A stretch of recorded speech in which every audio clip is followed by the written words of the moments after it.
안녕하십니까. 밝은누리 모임의 이창영입니다. 오늘은 우리 대한민국에 왜 밝은누리 모임이라는 새로운 시민정당이 필요한지에 대해서 한번 얘기를 해보도록 하겠습니다. 지금 우리 정치권은 민주당, 그 다음에 국민의힘, 또 국민의당, 정의당 이렇게 여러 정당들이 있습니다. 그러나 그 정당들은 다 그 예전에 구태의연한 모습을 보이지 못하고 있는 것 같습니다. 그래서 우리가 생각하는 정당은 무엇인가? 그러면은 시민들이 주축이 되는 정당이 돼야 된다고 생각합니다. 정의당도 그런 범주에 속할 수 있겠지만은 제가 볼 때 정의당은 노동자 계층을 주로 대변하는 그런 정당이라고 생각이 되고, 국가의 발전 이런 것보다는, 경제적인 발전 이런 것보다는 노동자의 지위 향상 이런 거에 주로 아마 주안점을 두고 있는 것 같습니다. 그러나 국가를 운영하자면은 노동자의 삶의 질도 향상시켜야 되지만은 경제도 발전시켜야 되고, 교육도 잘 해야 되고, 과학기술도 발전시켜야 됩니다. 그래서 여러 가지 면을 한꺼번에 함께 생각해야 되겠죠. 그런 면에서 정의당은 좀 한쪽에 치우친 면이 있어가지고 다수 국민들의 지지를 못 받는 게 아닌가, 그렇게 생각합니다. 근데 그보다 더 심각한 거는 국회의원들의 권위의식이 너무 세다는 겁니다. 우리나라는 아직도. KBS에서도 일전에 한번 방송한 바가 있는데, 스웨덴의 국회의원들은 비서가 없고 스스로 커피도 타 마신다고 그러죠. 전철 타고 국회에 가고. 우리나라는 보면은 국회의원당 모든 국회의원에게 보좌관, 비서관 해가지고 인턴 비서관까지 9명씩을 국가에서 이렇게 배당을 해주고 있죠. 너무 많습니다. 스웨덴이나 영국이나 덴마크 이런 데는 개인 비서가 없다고 그러죠. 국회의원에 개인 비서가 없고 2명에 1명 정도로 공동의 비서가 있어가지고 공식적인 일을 도와주는 그런 역할을 한다고 합니다. 우리나라는 국회의원들이 완전히 수행 비서나 국회의원 개인 비서처럼 그 보좌진이 활동을 하고 있죠. 그래서 그런 개인 비서진들을 다 국회 소속으로 돌려가지고 그런 국회의원들이 군림하는 자세를 버리도록 해야 될 것 같습니다. 국회의원들이 이렇게 군림하는 태도를 보이기 때문에 이제는 지방 기초의원이나 광역의회 의원들도 자치단체 그렇게 그 자기 자치단체에서 군림하는 자세를 보이지 않나. 예를 들자면은 구의원들 같으면은 구청의 관련 직원들한테 아주 군림하는 자세로 행동을 하고, 요즘에는 또 보좌관도 필요하다. 국회의원하고 똑같이 하겠다는 거죠. 그리고 그 사람들이 그런 자세를 갖고 있기 때문에 우리가 주민의 대표들인데 더 특권이 있다는 생각을 가지고 있어가지고 외국에 나가가지고도 또 그 안내원한테 폭행을 하고 이래가지고 창피한 일을 벌이고 있지 않습니까? 그게 다 정치인들의 특권의식이 과잉된 상태가 아닌가. 그래서 일단은 정치인들의 특권의식을 버리고 정치인들이 국민의 대표라는 게 위에서 군림하는 자세가 아니라 국민의 대표로서 봉사하는 자세를 보여야 됩니다. 국회에서 국정감사할 때도 보면은 국민의 대표니까 큰 소리 쳐도 된다. 큰 소리 치라고 국민의 대표를 시켜줬습니까? 아니죠. 추궁할 거는 제대로 추궁하되 정중하고, 거기 나와 있는 공무원들도 다 국민이지 않습니까? 같은 국민인데, 최대한 예의를 갖춰서 해야지 대표라고 해서 위에서 군림하면 되겠습니까? 우리나라 국회의원들 특혜가 많죠. 기차, 항공기, 모든 면에서. 그래서 그런 특혜를 영국이나 스웨덴처럼 다 없애고 봉사하는 자세로 직무에 임하도록 지금 그런 면에서 보면은 국회의원 연봉도 확 줄여야 됩니다. 그리고 그 비서진도 당장 다 없애지 못하면은 3분의 1 이하로 줄여야 됩니다. 9명이 뭡니까? 3명이면은 충분을 넘어섭니다. 제가 볼 때는. 그리고 나머지 이 비서진들은 다 국회 소속으로 해가지고 필요한 일을 도와주는 전문 인력으로 키워야 됩니다. 지금 현재 국회 비서진들은, 보좌진들은 국회의원이 바뀌면은 따라서 같이 물러나게 돼 있죠. 얼마나 그 전문성이 어떻게 유지가 되겠습니까? 유지가 되지 않죠. 그래서 그런 관점에서 많이 고쳐야 됩니다. 자, 그러면 국회의원들이 그런 특권의식을 벗어나면 어떻게 되겠습니까? 그럼 봉사하는 자세를 가진다면은 국가 일을 내 일처럼 좀 더 알뜰하게 살펴보겠죠. 예를 들자면은 우리나라 아파트들이 굉장히 많은데 아파트에 입주자 대표회의가 있습니다. 입주자 대표회의의 동대표들, 그 다음에 입주자 대표회의 회장 다 무보수입니다. 그리고 아마 조금의 그 회의 수당을 받을 겁니다. 입주자 대표회의 대표 회장은 아마 조금 그 활동비를 한 몇십만 원 활동비를 받는 걸로 알고 있는데 급여는 없습니다. 다 그냥 봉사하는 자세로 하지. 그 이유가 뭐겠습니까? 내가 사는 아파트가 어떻게 제대로 잘 운영될 것인가. 그런 마음가짐으로 혹시라도 직원들이 일을 잘못하고 있지는 않나. 그런 마음가짐으로 그거를 살펴보는 거죠. 국회의원도 그런 마음가짐으로 일을 해야 됩니다. 그리고 전문적인 거는 국회의 그 전문적인 아까 소속의 직원들한테 도움을 받는 그런 체제로 가서 국회의원들이 권위의식을 완전히 없애게 해야 됩니다. 그런데 지금 현재 정당은 그렇지가 못합니다. 전부 다 모든 정의당까지 포함해서 모든 국회의원들이 그 비서진들을 아주 가지고 전부 다 군림하는 자세로 임하고 있습니다. 국회의원 한 번 되면은 그냥 대단한 것처럼. 국회의원이 그렇게 대단합니까? 국민을 대표해서 봉사하는 자리인데. 그래서 봉사하는 본연의 자세로 가야 됩니다. 그래서 일단은 국회의원들 특권을 없애고 그래서 국회의원들이 나라 살림을 그냥 남의 돈 쓰는 것처럼 하는 게 아니라 자기 집 살림하는 것처럼 알뜰히 쓰게끔 해야 됩니다. 그래서 그런 마인드를 갖게 하려면 국회의원이 봉사하는 마음가짐을 가져야 된다. 그러려면 지금의 정당 제도에서 힘듭니다. 왜냐? 지금의 정당의 국회의원은 어떻게 됩니까? 정당 소위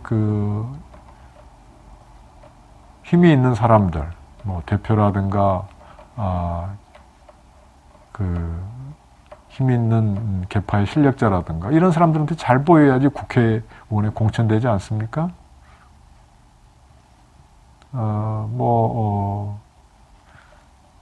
비례대표는 더 하겠죠? 그러니 국회의원에 되기 위해서는 그 정당의 소위 말하는 정당의 지도계층한테 잘 보이면 되는 겁니다. 국민들한테 잘 보여야 될 필요가 없죠. 왜? 더군다나 국회의원들이 이 지역별로 또 갈려져 있어가지고 예를 들자면은 어느 지역에서는 국민의힘, 어느 지역에서는 민주당 이런 식으로 아주 거의 공천만 받으면은 당선 아닙니까? 이러니까 더욱이 그 진영으로 갈려가지고 그래서 그런 색을 벗어난 시민들의 정당이 필요합니다. 시민들의 정당도 지금 시민들의 정당을 하고 나왔지만은 딱 지난번 총선에서 뚜껑 열고 보니까 다 민주당 아류나 국민의힘 아류 아니었습니까? 그런 게 아니라 진짜로 어떤 유명 인사들에 의해서 생긴 당이 아니라 국민의당 같은 경우는 안철수라는 사람 개인에 의해서 생긴 당이라고 해도 과언이 아니죠.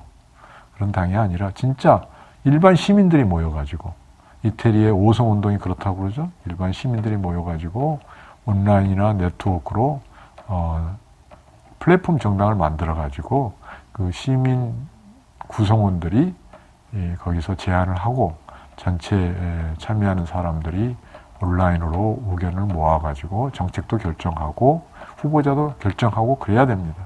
그래야지 제대로 됩니다.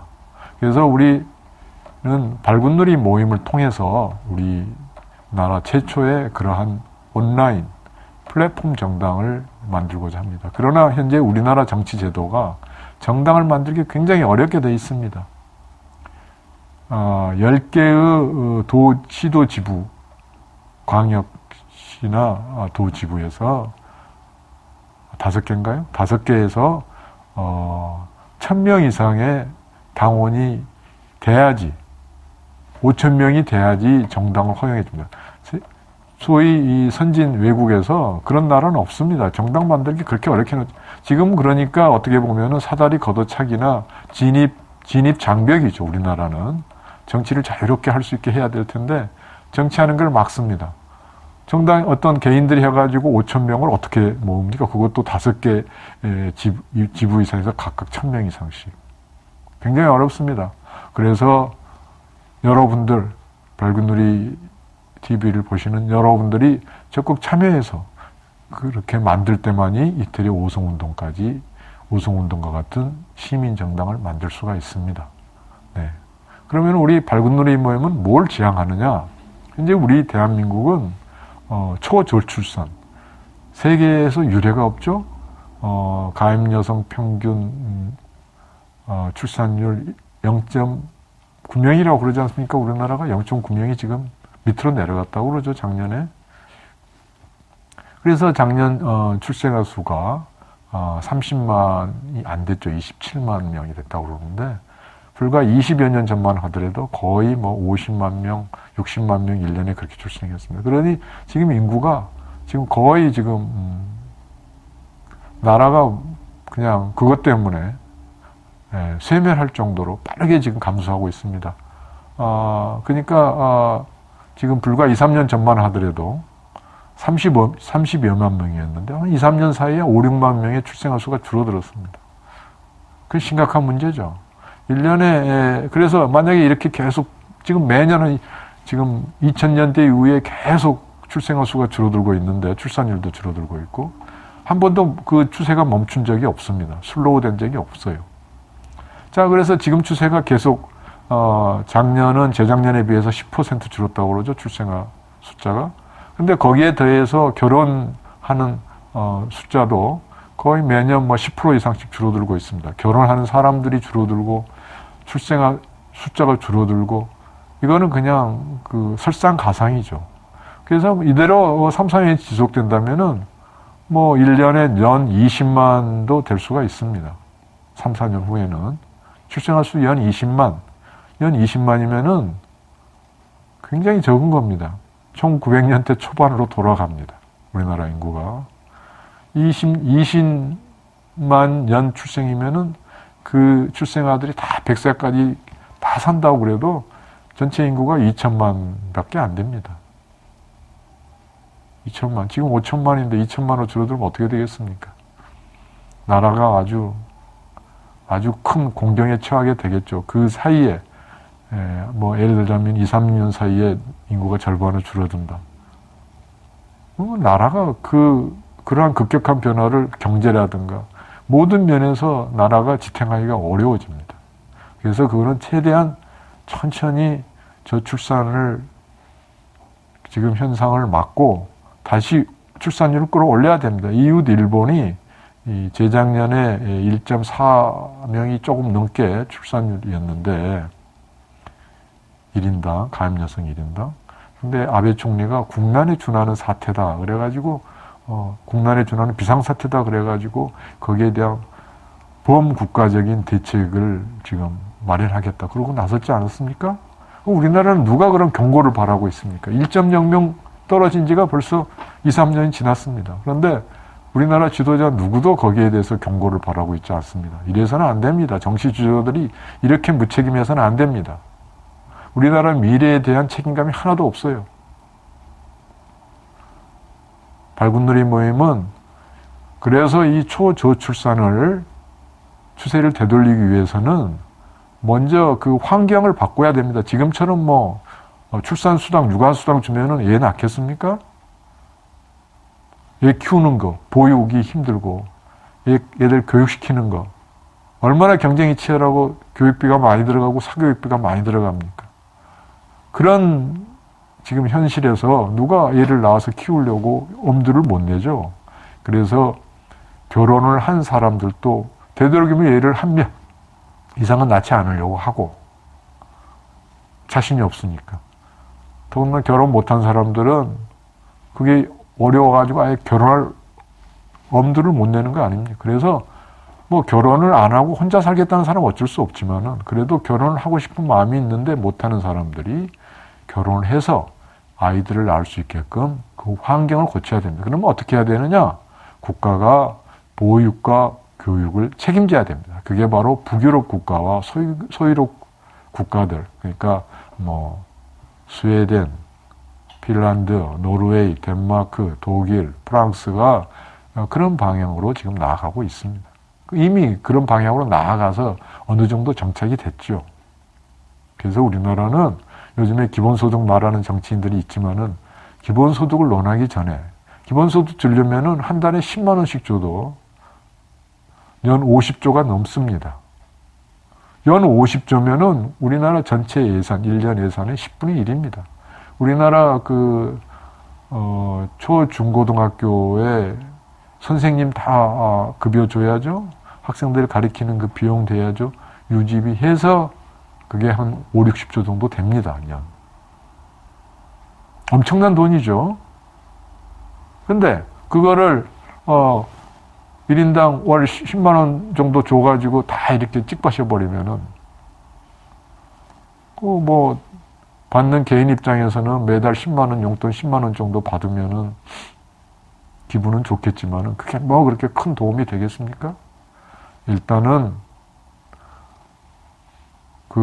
그리고 이미 그거 외에도 저출산 대책으로 1년에 20조, 30조를 쓰고 있다고 그러지 않습니까? 그거 어디다가 쓰는지 모르겠습니다. 그래서 그걸 모아가지고 출산할 수 있는 환경, 보육과 교육을 국가에서 책임지겠다. 예를 나면은 소유럽이나 북유럽 국가들처럼 우리도 그런 대로 나아가야 됩니다. 근데 현재 우리나라 정당 중에서 그렇게 주장하는 정당을 제가 못 봤습니다. 그래서 더군다나 새로운 정당이 필요하다는 겁니다. 거기에 더해서 우리나라가 지금 심하게 중국하고 일본하고 심하게 경쟁을 하고 있습니다. 좀 더 고급 분야는 일본하고 좀 더 낮은 분야는 중국하고 경쟁을 하고 있습니다. 중간에 있는데 중국이 엄청나게 추격해 오고 있죠. 모든 분야에서. 반도체, 그 다음에 차세대 정보통신이라는 양자정보통신, 거기다가 엄청난 투자를 하고 있습니다. 그래서 중국은 과학기술에다가 지금 1년에 엄청나게 돈을 투자를 합니다. 예를 들자면은 양자 정보통신이나 양자 암호 이쪽 분야, 양자 컴퓨터 이쪽 분야는 차세대 컴퓨터고 차세대 암호 그런데 거기다가 100조짜리의 그 연구 센터를 만든다고 그러지 않습니까? 100조 원입니다. 우리나라 1조 원짜리 연구센터도 없습니다. 그래 지금 삼성이 반도체에서 잘하고 있고 전자산업에서 잘하고 있고 현대차가 자동차에서 잘하고 있고 LG화학이 배터리나 이런 데서 잘하고 있지만은 중국이 거국적으로 그렇게 해가지고 연구를 해서 거기서 많이 특허를 내고 그러면은 우리나라 그 기업들 차원에서 무슨 수로 당하겠습니까? 한 5, 6년, 10년까지는 어떻게 버틸 수 있겠지만은 더 이상 버틸 수 없습니다.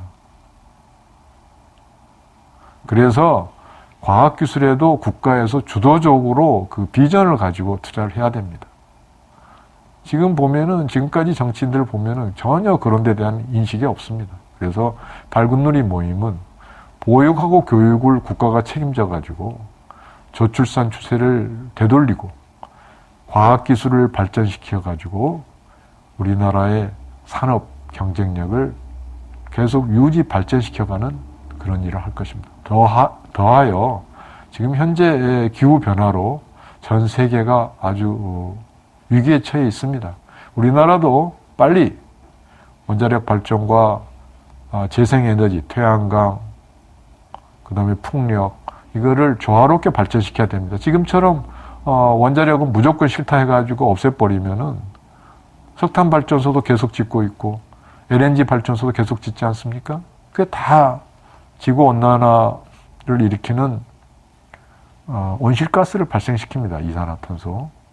그렇지만 원자력은 그렇지 않기 때문에 원자력이 위험한 면이 있지만 우리가 잘 그 위험을 컨트롤해 가면서 그 원자력을 기후변화를 막는 또 그렇게 미세먼지도 막는 그런 방향으로 우리가 유용하게 잘 써야 됩니다. 왜냐하면 우리나라가 원자력 기술이 굉장히 좋거든요. 그래서 그 안전성을 더 제고하고 더 튼튼한 원자로 만들고 또 요즘에는 조그만 그 소형 모듈형 원자로라고 그래가지고 SMR이라고 그러는데 그래서 훨씬 더 안전한 원자로를 만든다고 그러니까 그런 면으로 우리가 기존의 기술을 발전시켜서 나가면은 경쟁력도 있고 우리의 기후 변화에 대한 대한민국의 대처 그 능력도 높일 수가 있습니다. 그래서 이 환경, 저출산에 대한 보육과 교육에 대한 새로운 정책, 과학기술에 대한 정책을 통해서 발군들이 모임은 우리나라를 세계 진짜 최고의 나라로 만들고자 합니다. 발군들이 시청자 여러분들께서 적극 참여해 주셔가지고 우리나라가 그런 길로 나갈 수 있었으면 좋겠습니다.